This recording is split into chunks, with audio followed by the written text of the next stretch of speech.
Hello everyone, this is Raviraj and welcome back to my channel. Friends, in this video we'll discuss a very famous question, that is rotate image. Friends, this question is very important because this question has been asked in many different interviews like Google, Microsoft. Okay, so we will discuss the question first. After that we will discuss the approach and then we will do the coding part. Okay, so let's understand what the question is saying. You are given an n cross n 2D matrix representing an image. Rotate the image by 90 degree clockwise. You have to rotate the image in place, which means you have to modify the input 2D matrix directly. Do not allocate another 2D matrix and do the rotation. Okay, so the question is saying that हमारे पास एक matrix है. Okay, so we have to rotate it 90 degree clockwise. Means अगर हम इस corner को पकड़ के इसको रोटेट करते हैं तो जो इमेज हमारे पास आएगा ऐसा कुछ शो होगा. ठीक है, तो इसे हमें आउटपुट में लाना है और ये कैसे करना है वो हमें करना पड़ेगा. ठीक है, तो इसको हम डिस्कस करेंगे. दोस्तों, इसमें कंडीशन दे रखा है कि हम दूसरा मैट्रिक्स नहीं ले सकते हैं. ठीक है, और उसी मैट्रिक्स में हम मॉडिफिकेशन करेंगे. तो इसका अप्रोच क्या रहेगा वो डिस्कस करेंगे. तो दोस्तों, जैसा कि आप मेरे स्क्रीन के ऊपर देख सकते हो कि ये एक मैट्रिक्स है और इसको 90 डिग्री से रोटेट किया है तो कुछ ऐसा इमेज आ रहा है. ओके, तो यही हमें आउटपुट में शो कराना है. ठीक है, तो दोस्तों इसको करने का हमारे पास दो तरीका है. पहला जो अप्रोच है वो तो हम ये कर सकते हैं कि एक दूसरा मैट्रिक्स ले लें. ओके, और इसमें सारा वैल्यू को डाल दें. ठीक है, लेकिन क्वेश्चन में ये कहा गया है कि हमें कोई दूसरा मैट्रिक्स को नहीं लेना है. ठीक है, तो इसमें हम इसका डिस्कस करते हैं कि इसका टाइम कॉम्प्लेक्सिटी क्या होगा. इसका time complexity big of n square होगा और स्पेस कॉम्प्लेक्सिटी भी आपका बिग ऑफ एन स्क्वायर होगा, क्योंकि हम दूसरे मैट्रिक्स में वैल्यू को डाल रहे हैं. ठीक है, एक दूसरा अप्रोच ये है, क्योंकि ये अप्रोच क्वेश्चन में बोला गया है कि इसको हमें फॉलो नहीं करना है, दूसरा मैट्रिक्स नहीं बनाना है. तो दूसरा अप्रोच क्या हो सकता है कि सपोज ये मैट्रिक्स है हमारे पास 1 2 3 4 5 6 7 8 9. तो अगर हम ध्यान से देखें, अगर हम इसको ध्यान से देखें तो इसने किया क्या है कि जो ये मैट्रिक्स है इसका ट्रांसपोज लेके रिवर्स कर दिया है. आपको समझ में नहीं आया होगा तो ऐसे देखते हैं इसको.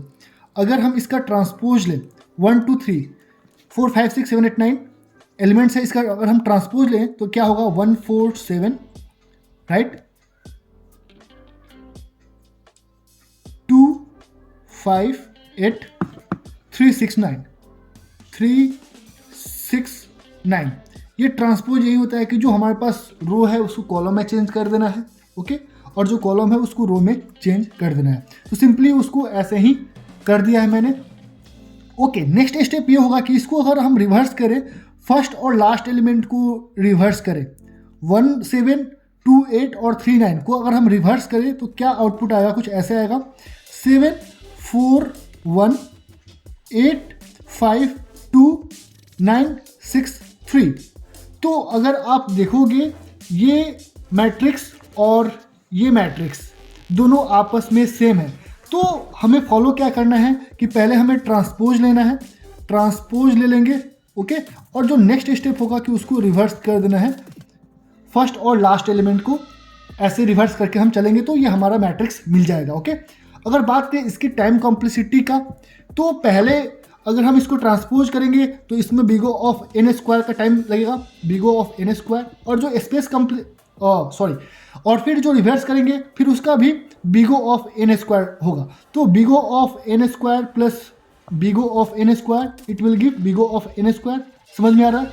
और जो बात करें यहाँ पे टाइम कॉम्प्लेक्सिटी का, स्पेस कॉम्प्लेक्सिटी का, तो यहाँ पे बिगो ऑफ 1 होगा, क्योंकि हम इसमें कोई भी हम दूसरा मैट्रिक्स नहीं ला रहे हैं. इन प्लेस जो भी है ऑलरेडी जो क्वेश्चन में मेंशन कर रखा है कि हमें उसी मैट्रिक्स में देना है, तो हमारा जो स्पेस कॉम्प्लेक्सिटी होगा वो बिगो ऑफ 1 होगा. आई होप आपको समझ में आ गया होगा. पहले हम ट्रांसपोज लेंगे उस मैट्रिक्स का, फिर रिवर्स कर देंगे. तो आई होप आपको समझ में आ गया होगा. ठीक है, तो आइए देखते हैं कि कोडिंग पार्ट इसका क्या होगा. इसका ट्रांसपोज लेने के लिए हम क्या कर सकते हैं, पहले एक हम लूप लगा सकते हैं for int i equal to 0, i smaller than n, i plus plus, right. उसके बाद एक और लूप लगाएंगे. ठीक है, okay, for int j equal to 0, j smaller than n, j plus plus.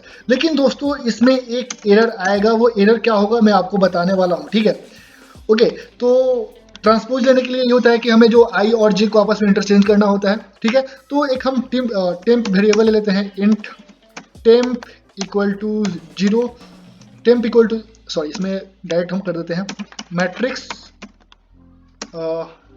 I j, right, matrix i j इसमें डाल देते हैं और इन टेम में हमने डाल दिया। उसके बाद क्या कर सकते हैं, मैट्रिक्स आई जे में जी आई डाल देते हैं, okay, equal to matrix j i, okay fine. आपको यहाँ तक समझ में आ रहा होगा, लेकिन एक एरर आएगा इसमें, वो क्या आएगा मैं आपको बताने वाला हूँ, तो आप इसको अच्छे से देखिएगा, ठीक है। क्योंकि मैं जब क्वेश्चन को कर रहा था तो मुझे वो प्रॉब्लम आई थी, फिर वो जाके सॉल्व हुआ, तो मैं चाहता हूँ कि आप इसको देखो और आपको आसानी से वो समझ में आ जाए, ठीक है। तो इसमें हमने डाल दिया 10, ओके। तो अगर हम इसको ध्यान से देखेंगे तो आइए यहाँ पे देखते हैं। सपोज हमारे पास कोई मैट्रिक्स है, यहाँ पे 1 2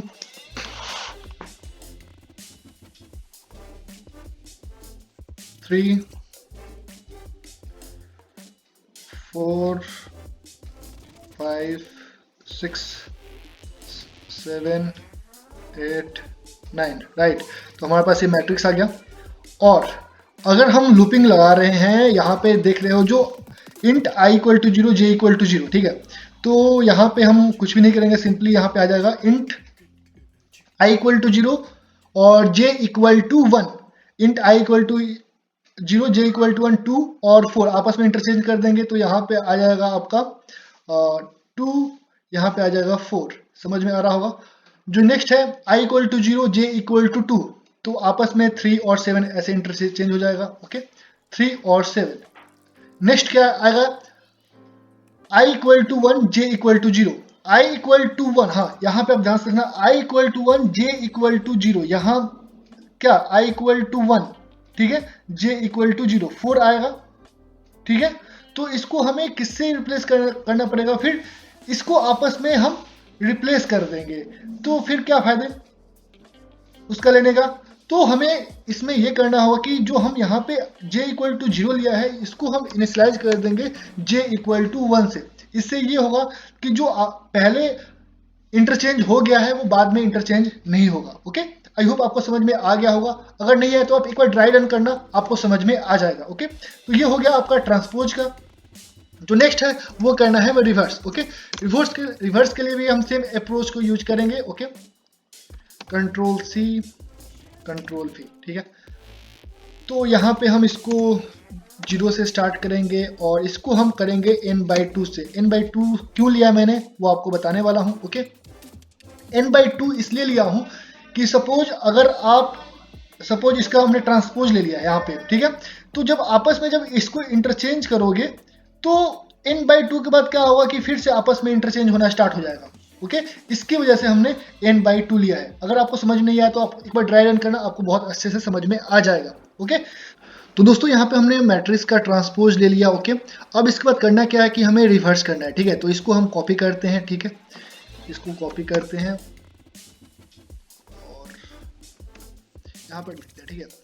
और यहाँ पे हम एक लूप लगाएंगे, यहाँ पे जो डालेंगे पहले वाले को लास्ट में डालना है, ठीक है। तो हम यहाँ पे क्या कर सकते हैं, int j equal to int I equal to j minus यहाँ पे n-1 माइनस j, ओके। तो इसमें हमने ये डाल दिया और फिर इसको हम यहाँ से ये कर सकते हैं, मैं आई j n-1 minus j, right, okay.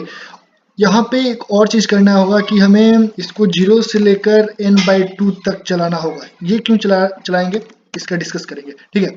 तो दोस्तों अगर हम इसको 1 और 7 को आपस में इंटरचेंज करते हैं तो ये तो इंटरचेंज हो जाएगा, लेकिन एक समय ऐसा आएगा कि जो ऑलरेडी इंटरचेंज हो गया है वो फिर से इंटरचेंज होना स्टार्ट हो जाएगा। अगर आप इसको ड्राई रन करोगे तो आपको बहुत अच्छे से समझ में आ जाएगा। तो इसलिए मैंने यहाँ पे n/2 लिया है, ठीक है।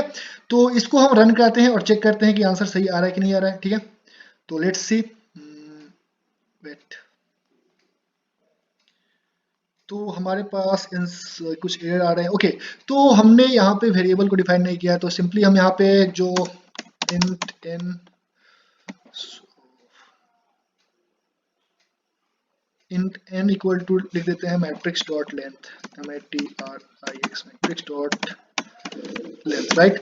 तो आइए देखते हैं कि अब ये क्या एरर शो कर रहा है या रन हो जा रहा है। ठीक है, ओके, तो यहाँ पे सक्सेसफुली एक्सेप्टेड हो गया। ठीक है, तो ये हमने लॉजिक लगाया, पहले हमें ट्रांसपोज करना है, ओके, फिर रिवर्स करना है। इस केस में टाइम कॉम्प्लेक्सिटी क्या होगा, बिग ऑफ एन स्क्वायर होगा, इसके लिए एन स्क्वायर और रिवर्स के लिए एन स्क्वायर। ठीक है, तो ये रहा आपका सॉल्यूशन। इसके अलावा आपके कोई भी डाउट है तो कमेंट बॉक्स, टेलीग्राम कहीं पूछ सकते हो। आई होप आपको n/2 वाला कंसेप्ट समझ में आ गया होगा। अगर नहीं समझ में आया तो आप एक बार ड्राई रन करो, आपको बहुत अच्छे से समझ में आ जाएगा। ओके, तो मिलते हैं फिर नेक्स्ट वीडियो में, तब तक के लिए धन्यवाद।